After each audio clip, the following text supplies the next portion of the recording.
Welcome to Subvocalize and Tales from Tech Support. Today we have a story from Prick Mill.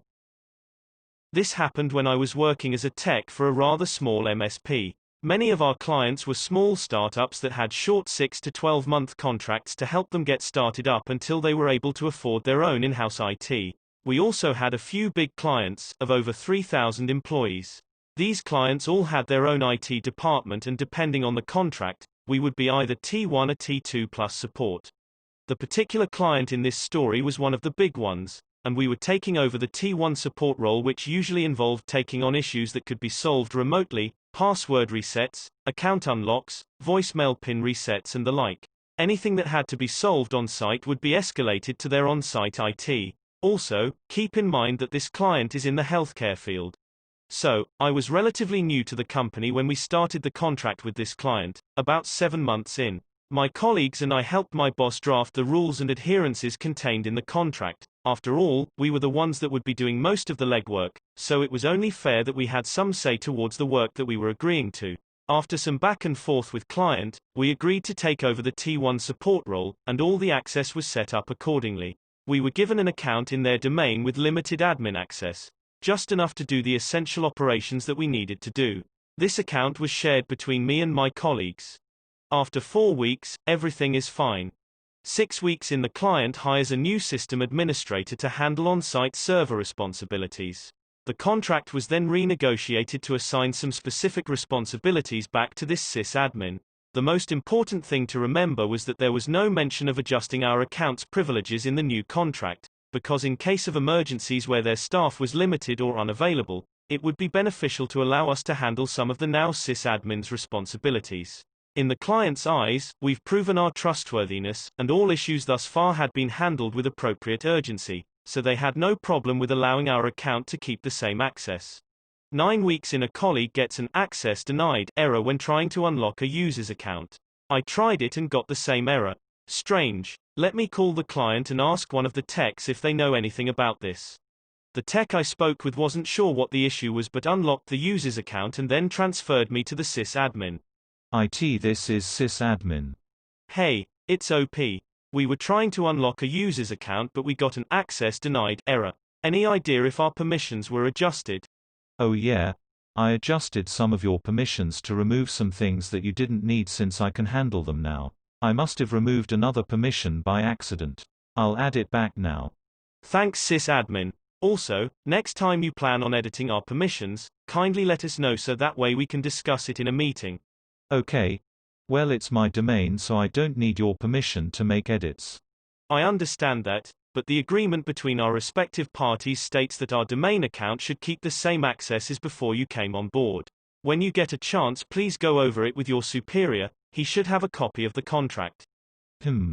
Okay. I don't see why it's such a problem. Well, the user that was calling today needed to sign in to distribute medication to a patient, and we almost missed the window because of this. Oh.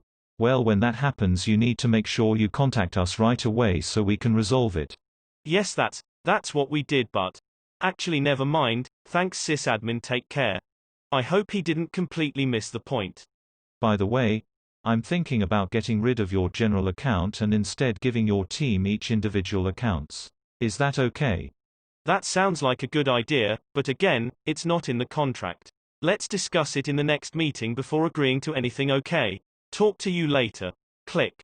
Another week goes by, there has been no meeting yet. A user from the client calls complaining that they're unable to print to a specific printer. The user confirms that the printer is turned on.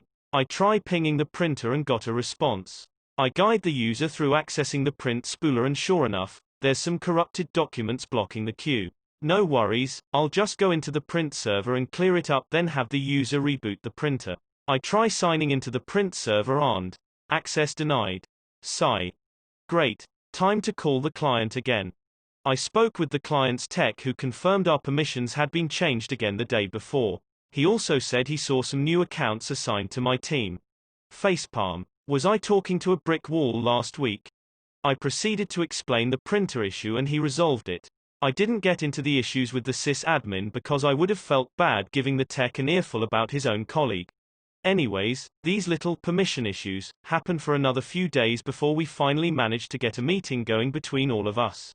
And yes, my boss received many complaints from me and my colleagues explaining this.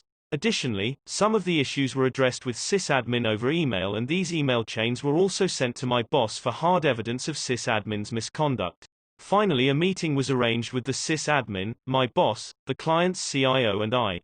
Hey all, so the primary reason for this meeting is to discuss this ongoing permission issue that we've been encountering. On multiple occasions, we've tried to do certain pre-approved operations on your domain and are met with an access denied error. Any idea why this may be happening? He already knows that sysadmin is at fault due to our complaints, but to mitigate any immediate accusations of hearsay, he likes to start these types of meetings in an open-ended manner. From what I've heard, you guys have been accessing platforms that you should no longer have access to, and sysadmin has been modifying your permissions accordingly. Yes, but as I recall, the revised contract states that we are to continue to have access to the same platforms in case your techs aren't available. Here's the latest version. The CIO takes the contract and looks over the highlighted section. Yeah, that's right actually. Then why did you guys agree to the permissions changes? I don't remember agreeing to anything. Did you agree to anything, OP? I thought to myself, oh, so, sysadmin was lying to his own boss about us agreeing to account changes. Very professional. Nope, I suggested that a communication be sent in advance if changes were going to be made, or that a brief meeting be held at the very least, but I have yet to receive anything. Well, if I may interject here, I believe that we once again need to renegotiate the terms of our agreement because I don't feel safe having an MSP with access to all of our platforms. Can I propose giving him each individual accounts, with boss being the only one having elevated permissions? That sounds like a good idea. I hadn't thought of that before. What do you guys think? I thought to myself, wait, he already created these accounts. So he also did this behind his boss's back. Is this guy serious? That sounds good, but please give us at least 2 days notice of when you plan to put this into action with permission for us to test these accounts' accesses before we actually begin using them. Of course, of course. Alright, OP. I want you and your colleagues to test the permissions for these accounts when available and report back to me. Sure. 1 week later, account credentials are received. We all sign in and test, everything seems good. Only boss has access to some critical servers. The rest of us have enough access to resolve nearly any type of ticket that I could think of. 2 weeks with the new accounts, no issues. Then, a dreaded phone call from the client. Hi, this is OP, how can I help? What did you guys do? One of our servers rebooted in the middle of the workday. Did you push out an update? Help you? Oh hi, no, we didn't push out any updates, you're the only one in charge of updates. Yeah, but your boss still has access to the server, right? Yeah, he's the only one with access, but he's not in the office right now, so he couldn't have done anything. So one of you probably got his account info and signed in to push updates, right? What? No, that defeats the entire purpose of creating our individual accounts.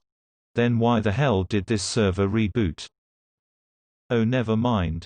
There's a power failure error in the logs. Disregard. But please don't share accounts with each other. Click. What? Okay, well, as long as he understood that we had absolutely nothing to do with this, then he shouldn't feel a need to address anything to us, right? 1 week later. I walk into work, and am greeted by a friendly question from my coworker, which at this point damn near gives me PTSD. Hey OP, can you try resetting this user's password from the client? For some reason I'm getting an access denied error. For anyone wondering, there was no official resolution set in place for sysadmin as far as I know. There was an incident with him that ended up making me quit, maybe a story for another time. As far as I know, he's still there making someone else's life miserable. If you enjoyed this video, please give it a like, as it really helps grow the channel.